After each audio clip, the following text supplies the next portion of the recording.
Hello, everyone. Welcome to Future News Daily, where I bring you the latest advancements in technology, longevity, science, medicine, and AI. Today is Wednesday, December 21st, 2022. Don't forget to like, subscribe, and hit notification bells. And with that being said, let's get started.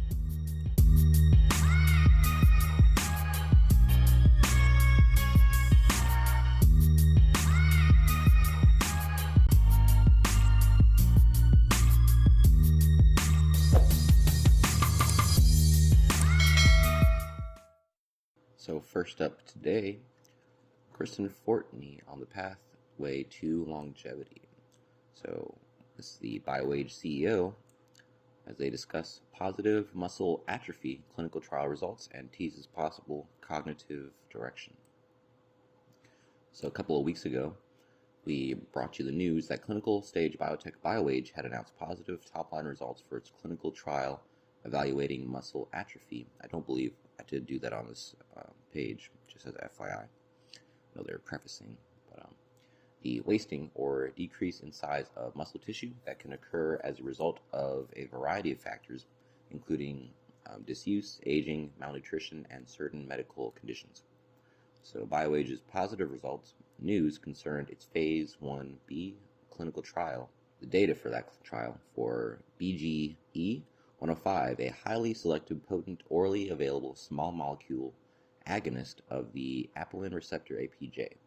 So in the trial, treatment with the aforementioned BGE resulted in statistically significant prevention of muscle atrophy relative to placebo in healthy younger volunteers, or no, not younger, healthy volunteers aged 65 or older. So quite the contrary, after 10 days of strict bed rest. So, see if they're, I know they always like to put these quotes up here when they're really farther down in the video, so I don't want to double read, but so it says here, not only does this trial indicate that BGE 105 hold promise for use in hospitals and care facilities, but being able to prevent the loss of muscle strength and mass associated with aging, also called sarcopenia, could reduce the numbers suffering with frailty. Frailty is an age-related medical syndrome that correlates with adverse health outcomes such as death, hospitalization, and falls. So, a compound that can bring about more favorable outcomes for those in danger of developing sarcopenia would be significant. With this in mind, we were glad to follow up on BioAge's BGE 105 news with its CEO and founder, Dr. Kristen Fortney. We asked if her BioAge is indeed eyeing a wider use to prevent age-related muscle frailty and guard against the dangers of frailty. Dr. Fortney told us that while ICU diaphragmatic atrophy and critical care myopathy have an enormous impact on health and affect millions of people, no therapies have been approved. Quote, this high unmet medical need makes these conditions important first indications for BGE 105, and over the course of our phase 2 trial for acute myopathies, we'll learn a great deal about the impact of BGE 105 on peripheral muscles, informing further clinical development. Quote continues, loss of muscle mass and strength is a nearly universal aspect of growing older. So, over the longer term, we're excited by the potential for correcting dysregulation of apelin signaling to treat or prevent conditions driven by muscle aging like sarcopenia and frailty. So BioAge is committed to advancing molecules and programs that promote healthy longevity by targeting fundamental mechanisms of aging, and Fortney says that the BGE 105 is a perfect example of this. Analysis of our human aging cohorts showed that apelin signaling is a key aging pathway that is strongly linked to future mobility, cognitive function, and all-cause mortality, explained by Fortney. We anticipated applications for this molecule for a broad range of chronic conditions. So there are indications that the apelin pathway may play a role in other longevity and or cognitive functions, and Fortney told us that BioAge's human data platform showed that apelin may be playing roles beyond muscle. Quote, higher apelin activity is correlated with both healthy longevity and cognitive function, in addition to more directly muscle-related endpoints like mobility, Dr. Fortney explains. So BioAge's phase 2 trial is anticipated to begin in 2023, and the company is also set to continue to develop the drug for chronic conditions related to muscle aging. BioAge is hosting a virtual event in which the company leaders and key opinion leaders discuss the results of the phase 1b trial, the design of the upcoming phase 2 study, and the significant unmet need for therapies for ICU diaphragmatic atrophy. This is scheduled for the 4th of January 2023, and interested parties can register for the event by clicking here. If you of course, you could find the link just by searching this title. If you want, you could also attend this virtual event. Just putting it out there. So next up, I have another one also on longevity, kind of the trend for today, or partially so. Harnessing the potential of regenerative stem cells, secretomes, in age-related disease. So Juvena founder on how secreted proteins are breathing new life into biologics development for age-related diseases. Biologics are drugs isolated from natural sources and include some of the world's most successful therapeutics such as insulin and human growth hormone. So while biologics are more complex than small molecules, which have become the focus of drug discovery in recent years, their complexity also allows them to do things that small molecules cannot. They can be much more specific when it comes to targeting specific proteins, for example. Juvena is convinced that biologics hold huge untapped potential, particularly when it comes to aging and chronic disease. Fresh from announcing a sizable $41 million funding round, biotech startup Juvena Therapeutics is now well on its way to systematically uncovering the therapeutic links between secreted proteins and disease. The company is using AI to discover and screen proteins secreted by regenerative stem cells to develop new biologics that prevent, reverse, and cure chronic and age-related disease.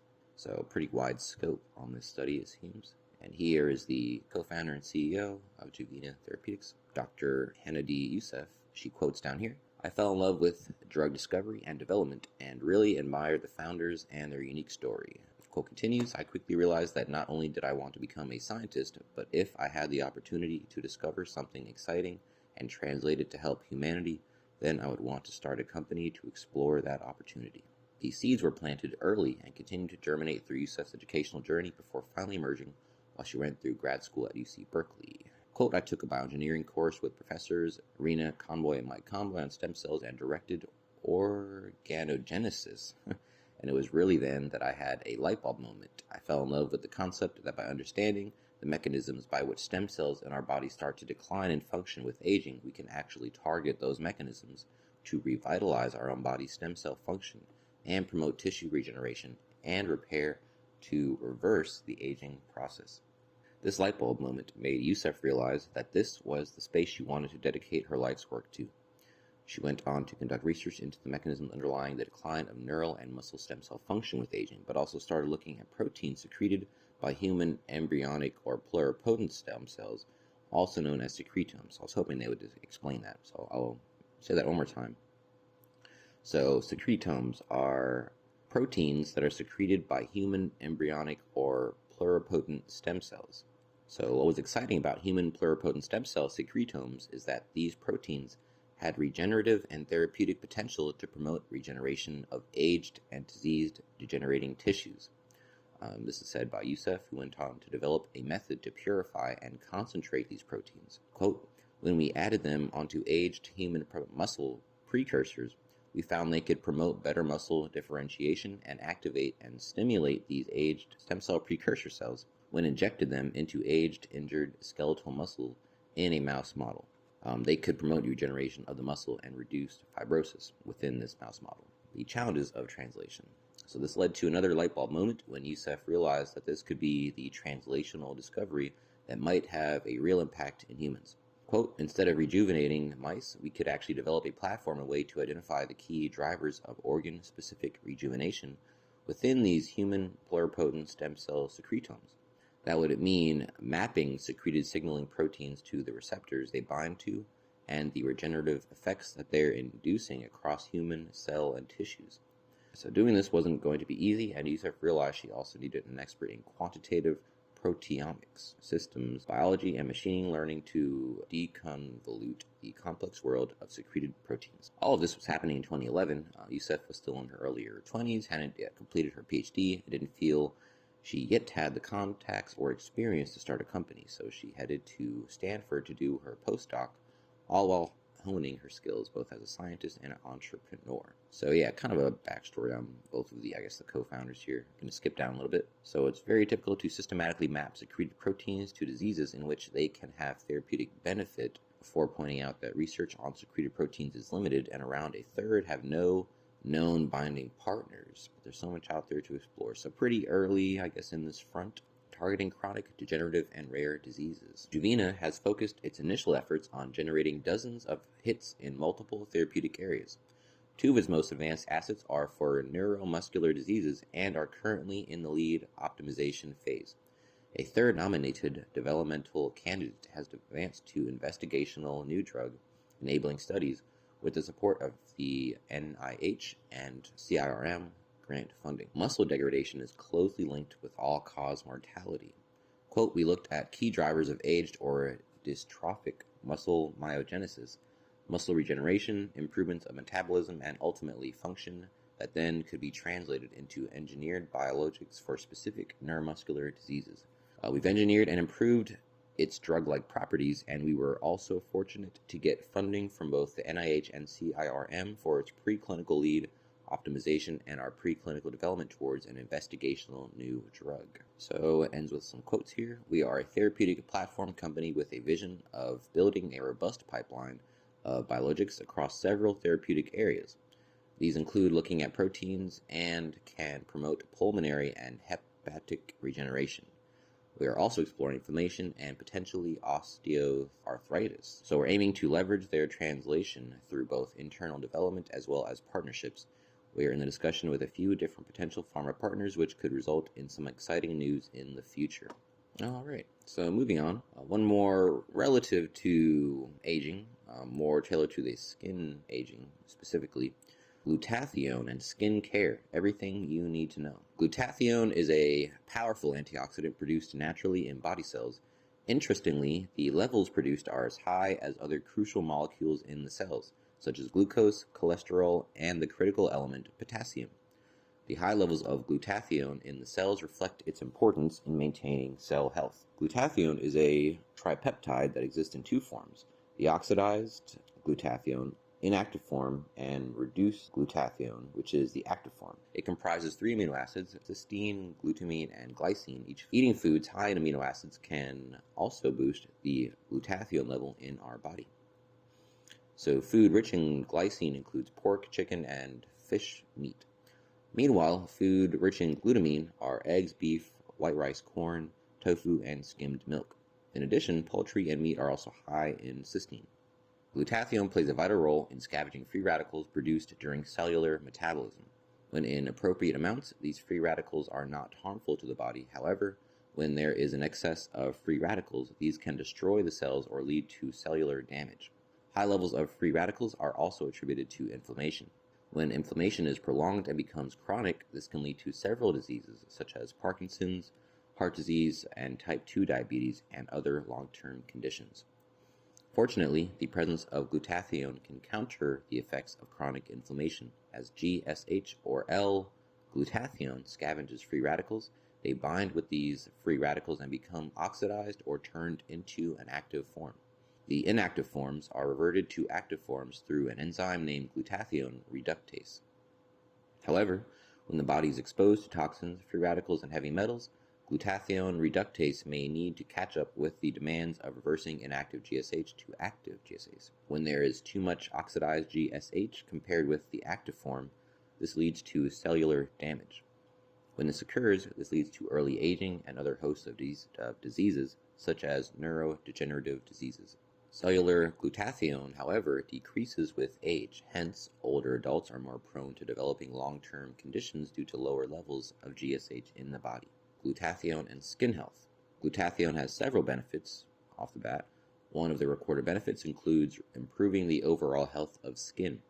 So a study revealed that even at low levels, administered at 250 milligrams per day, patients who took the supplement for 12 weeks exhibited increased suppleness and strength of the skin in the face compared with the placebo group. Further, the experimental group had fewer wrinkles than the control group. The study also demonstrated that the areas most exposed to the sun were less pigmented in the experimental group compared with the control group.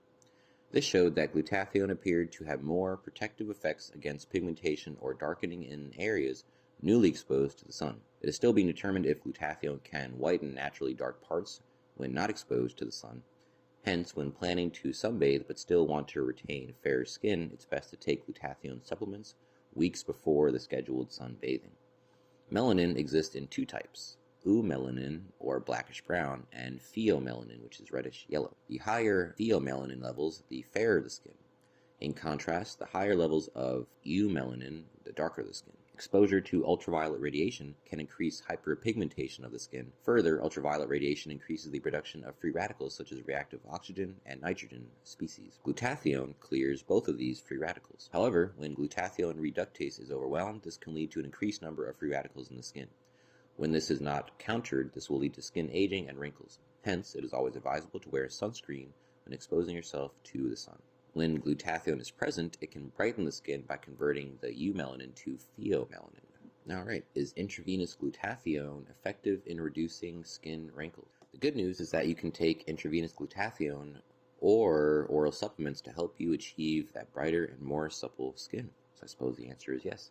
Evidence from a literature review that reviewed 3 clinical trials reported that intravenous glutathione could be readily absorbed. Although glutathione has low bioavailability and a short half-life of only 10 minutes, when administered intravenously, it becomes readily available to the cells. Half-life is the amount of time that half of the substance is disabled or destroyed. Hence, it would appear that the intravenous administration can help increase the bioavailability of glutathione. An essential result of the literature review showed that regardless if the skin was exposed to or shielded from the sun, intravenous glutathione improves skin elasticity and suppleness. Notably, skin wrinkles smoothed in all areas of the skin, whether this is exposed to the sun or not. Considering the impressive effects of glutathione on smoothing skin wrinkles, strengthening the skin strength, that's a little redundant, and increasing its suppleness, you could try glutathione to improve your skin. Moving on to the last one of today, MIT researchers create implantable robotic ventilator. Researchers at MIT have designed a soft, robotic implantable ventilator that can augment the diaphragm's natural contractions. The implantable ventilator is made from 2 soft balloon-like tubes that will be implanted to lie over the diaphragm. When inflated with an external pump, the tubes act as artificial muscles that push down the diaphragm and help the lungs expand. The tubes can be inflated to match the diaphragm's natural rhythm. The diaphragm lies just below the ribcage. It pushes down to create a vacuum for the lungs to expand into so they can draw air in, and then relaxes to let air out. The tubes in the ventilator are similar to McKibben actuators, a kind of pneumatic device. The team attached the tubes to the ribcage at either side of the diaphragm, so that the device was laying across the muscle from front to back. Using a thin external air line, the team connected the tubes to a small pump and control system. This soft ventilator was designed by Ellen Roche, an associate professor of mechanical engineering and member of the Institute for Medical Engineering and Science at MIT, and her colleagues. The research team created a proof of concept design for the ventilator. Quote, "This is a proof of concept of a new way to ventilate," Roche told MIT News. Quote continues, "The biomechanics of this design are closer to normal breathing versus ventilators that push air into the lungs where you have a mask or a tracheostomy. There's a long road before this will be implanted in a human, but it's exciting that we could show we could augment ventilation with something implantable." According to Roche, the key to maximizing the amount of work the implantable pump does is by giving the diaphragm an extra push downwards when it naturally contracts. This means the team didn't have to try to mimic exactly how the diaphragm moves, just create a device that is capable of giving that push. Roche and her team tested the system on anesthetized pigs. After implanting the device, they monitored the pigs' oxygen levels and used ultrasound imaging to observe diaphragm function. Generally, the team found that the ventilator increased the amount of air that the pig's lungs could draw in with each breath. The device worked best when the contractions of the diaphragm and the artificial muscles were working in sync, allowing the pig's lungs to bring in 3 times the amount of air they could without assistance. The team hopes that its device could help people struggling with chronic diaphragm dysfunctions, which can be caused by ALS, which is muscular dystrophy and other neuromuscular diseases, paralysis, and damage to the phrenic nerve. Alright, that's the end of that one. Very interesting here. This seems like it's going to have a lot of potential benefits. I mean, there's no doubt this is eventually going to be implanted in any people once you get the kinks out. So, very, very good news there. That is the last article I have for you today. So don't forget, this video is for educational purposes only. I will never recommend any investments, solicit your time or money, attempt to contact you on any other platform, or own any rights to the information within this content. With that being said, thanks for tuning in, and I'll see you in the next